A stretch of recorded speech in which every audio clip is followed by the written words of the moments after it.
लोग अब इमरान खान के पीछे क्यों नहीं भागते, उसके लिए बाहर क्यों नहीं निकलते? उसकी दो वजह हैं।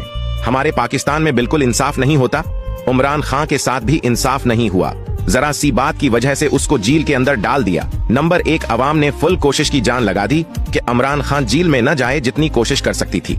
अवाम ने कोशिश की, लेकिन कोई जब उनको चांस नजर नहीं आया तो इमरान खान को जेल में डाल दिया पुलिस ने।